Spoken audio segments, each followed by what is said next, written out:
오늘 첫 키워드 아래 공포입니다. 경기 침체를 나타내는 아래 공포. 지금 미국 장단기 금리가 12년 만에 역전되면서 경기 침체에 대한 우려가 계속 커지고 있는 상황입니다. 지난 주말에 뉴욕 증시에서 주가가 큰 폭으로 떨어졌습니다. 네.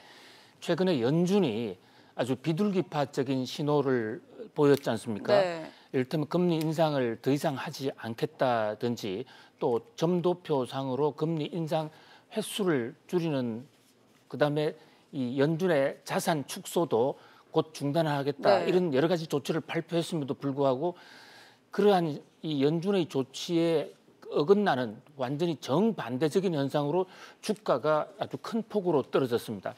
왜 주가가 떨어졌느냐 여기에 대한 애널리스트들의 대체적인 분석은 네.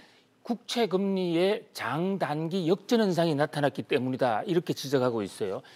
자, 이 금리라는 것은 결국 위험도에 대한 반영이기 때문에 당장에 갚는 1년, 2년 후에 갚는 단기 금리보다는 먼 훗날 돈을 상환받을 수 있는 장기 금리가 훨씬 높은 게 정상적입니다. 네. 그게 경제학 원론의 이치예요. 그런데 지난 금요일 날 미국 뉴욕 증시에서는 장기 금리가 단기 금리보다 더 떨어지는 이런 이상현상이 발생을 했거든요. 네. 이를테면 10년짜리 금리가 2.5 정도밖에 안 됐습니다. 근데 단기 금리인 1년짜리 금리는 2.78 이렇게 됐단 말이죠. 이런 이상현상이 생기면서 왜 금리의 장단기 역전현상이 생겼을까? 여기에 대한 의문이 생기면서 주가가 폭락을 했어요. 네. 10년 전인 2007년도, 2008년도 글로벌 금융위기 당시에도 장단기 금리가 역전되면서 그러니까 장기 금리가 단기 금리보다도 더 싸지는 이런 현상이 오면서 경기 침체가 왔는데 바로 그 대목을 상기하면서 이번에 또 한 번 경기 침체가 오는 것이 아닌가라는 시장의 공포가 확산이 됐어요. 이런 장단기 금리 역전 현상으로 생기는 이 경기 침체에 대한 공포를 흔히 증권 시장에서는 R의 공포라고 그럽니다. 네. 여기서 말하는 R은 리세션, 경기 침체가 온다 이런 얘기예요. 실제로 연준이 금리 인상을 하지 않게 된 이유도 최근에 미국 경제 지표가 안 좋기 때문에 그 바로 이러한 대목들이 이 경기 침체로 이어지지 않을 것인가라는 그런 지금 우려가 확산이 된 것이거든요.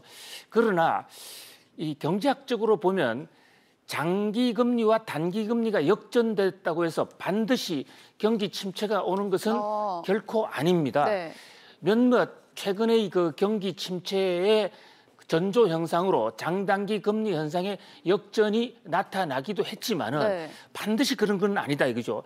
그리고 최근에 연준이 이 금통위 우리나라의 금통위에 해당하는 FOMC에서 금리 인상을 당분간 하지 않을 것으로 보이니까 이 시중의 자금이 장기에서 단기로 시프트한 그런 일시적인 현상이 아닌가라는 그런 학자들의 분석도 많아요. 네. 그런 면에서 아직은 장단기 금리 역전 현상이 대공황을 불러올 것인가라는 그런 R의 공포에 대한 분석에는 좀 더 지켜봐야 될 대목이 있고 이 많은 학자들의 경우에도 이번에 이 장단기 금리 역전에 따른 R의 공포는 좀 과장된 측면이 있다. 그런 지적이 있습니다. 이번 주가 과연 이 장단기 금리 역전 현상에 따른 R의 공포가 올 것인지 안 올 것인지에 대한 하나의 분수령이 될 것으로 보여요.